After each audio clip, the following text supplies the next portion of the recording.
the next company up is LifeShip. Ben, I know you're here. I can see you.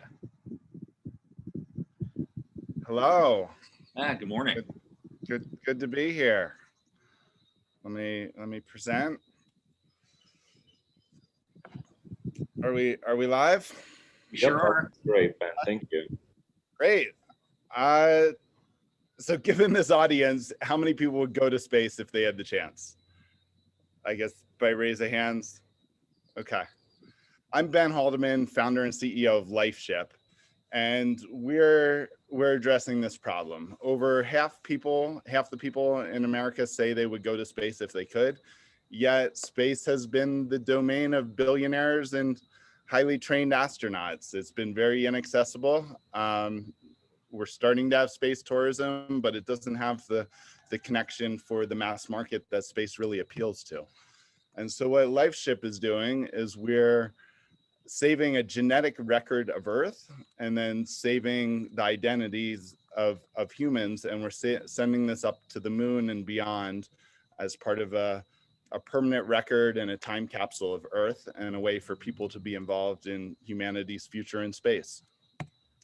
And so we've created a product for $99. You can send your DNA and profile to the moon. We also send pet DNA, and then we're also doing ashes for $3.99 to bring people in. So really making space affordable for people and designing an experience around it where people live stream the rocket launch they're on, track their progress to the moon, watch the landing live as they land on the moon, and also put their intention of who they want to be remembered as a human into this capsule.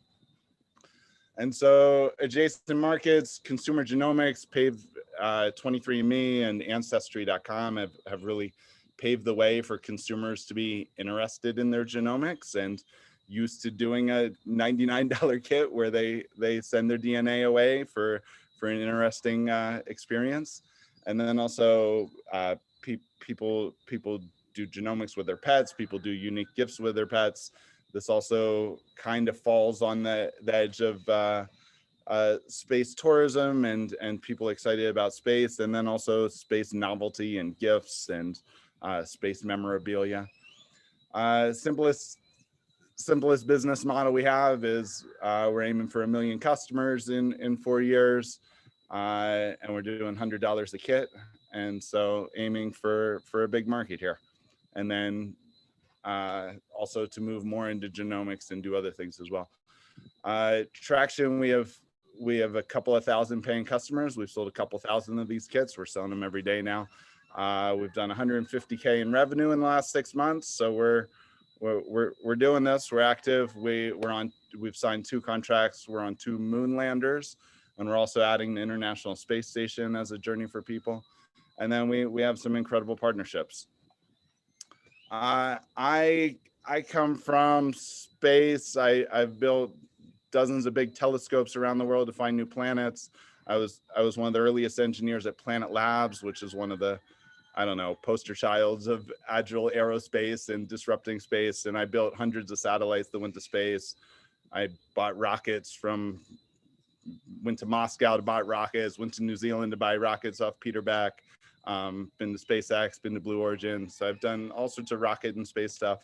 And I come at this as a professional cyclist. I was a big wall rock climber, and I've really, been drawn to like big goals and big missions. And as I got more into meditating and yoga and visiting the rainforest and working with shamans, what came to me as a vision is that Earth and life has evolved humanity with a purpose to spread life in the universe. And the vision came while I was in the rainforest to start sending seeds with our genetic blueprint outwards and to include people in it. And so we have an incredible team that's come around this, lots of e-commerce experience and brand identity and creative direction. The path and the vision is to do more in genomics, to add genetic sequencing and be the billion-year bank of your DNA, and then also connect you to other things with your DNA, to also have your forever human identity legacy page, and then a social way to connect with others and get people's reflections in your capsule to really build in the social component, and then do this as a grand human endeavor with a meaningful scientific mission to save a forever record of Earth and spread life to the stars. We're raising 500K at 5 million valuation, 175K already closed. I'm also just looking for advice, amazing people involved, connections, whatever. So please reach out and connect if you want to talk. My email is ben@lifeship.com, and really it's a mission to connect millions of people to space and to do a grand mission for humanity to continue life beyond Earth and spread life outwards. And yeah, bring belonging to people, bring people into a inspiring endeavor for humanity.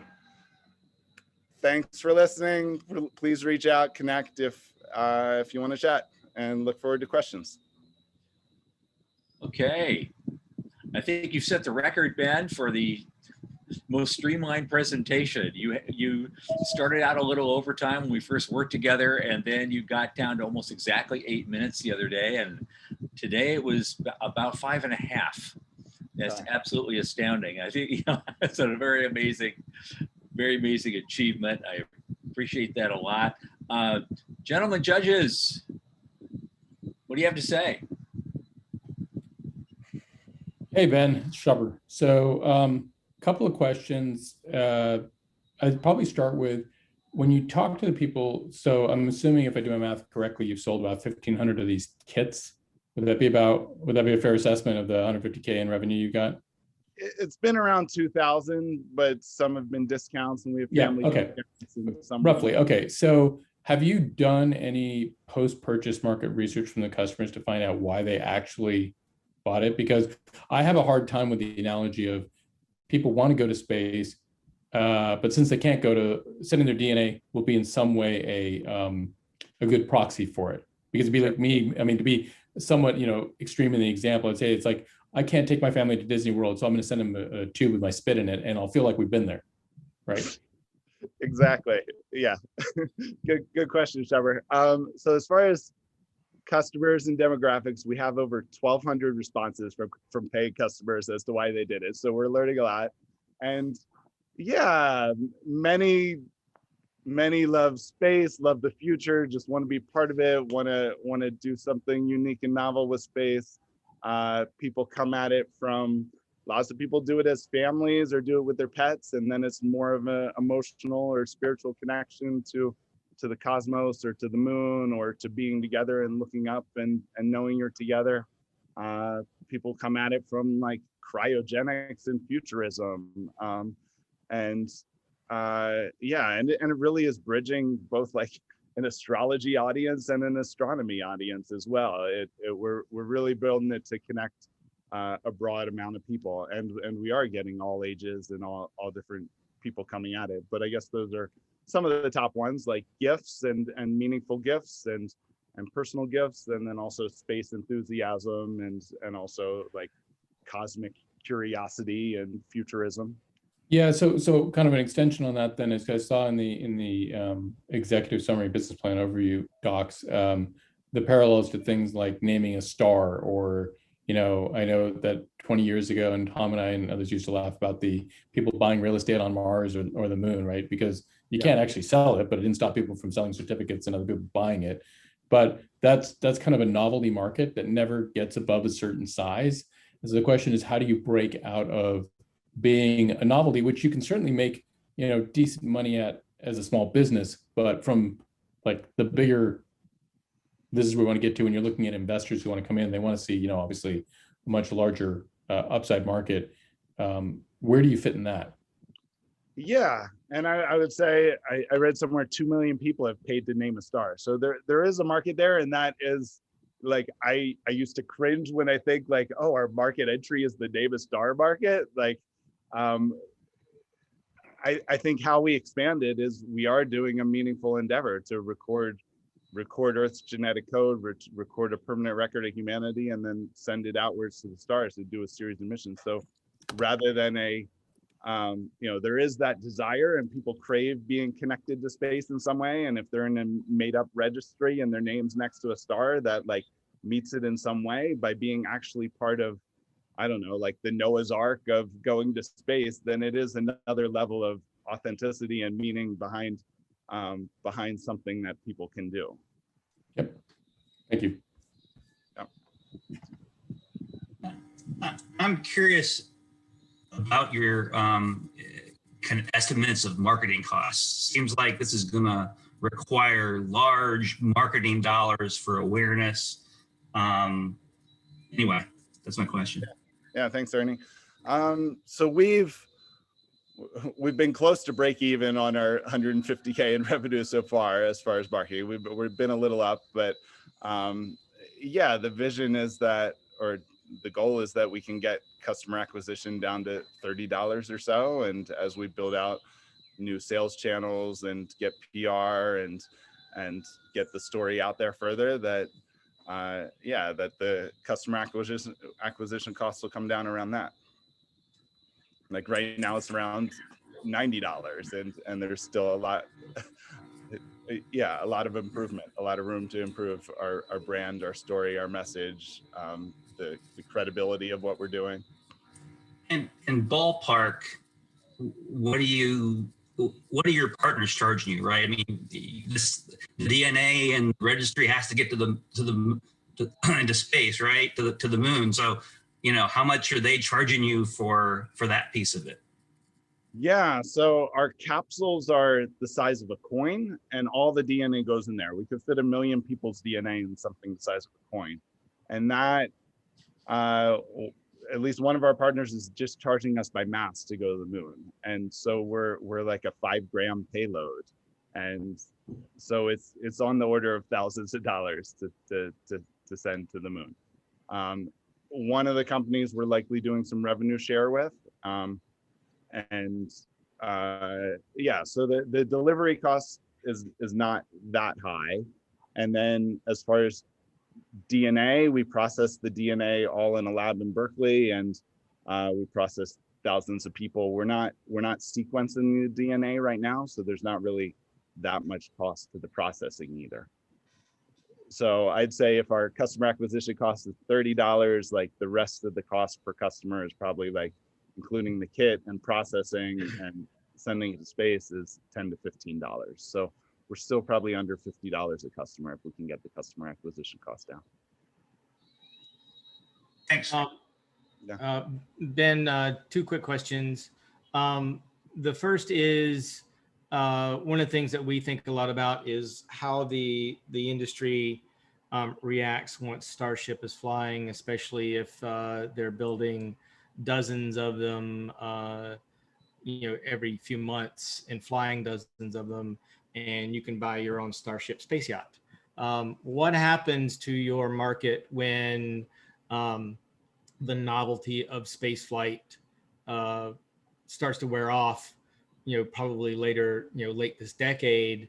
And that feeds into my next question, which is, as an investor, I also look to what the market looks like and how do I get my money out and get the profit out of it. So who do you think would eventually buy you, acquire you, and why would they do that when, you know, pretty much if you had a few $1 million, you can go into space within the next few years, and that price does continue to drop over time? Yeah, good question, Michael, or good questions. Yeah, as space access becomes more frequent and less, you know, becomes commonplace, the vision here is it still makes sense, whether we do this in space or not, it still makes sense for people to save a record of their genetic blueprint in a record of humanity.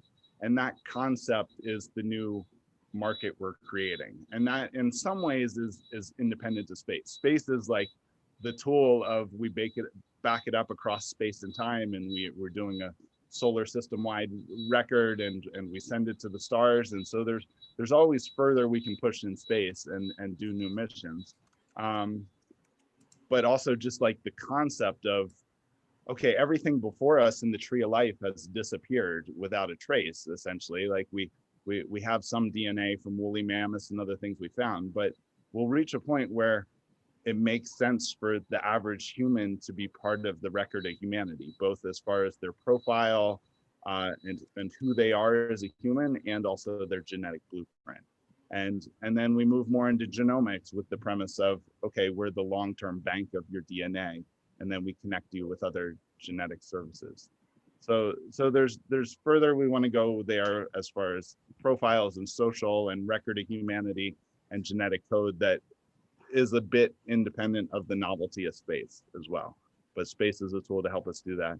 And then as far as exit, there's SPACs and IPOs if we can get up to that decent revenue size, or even half the revenue we talked about.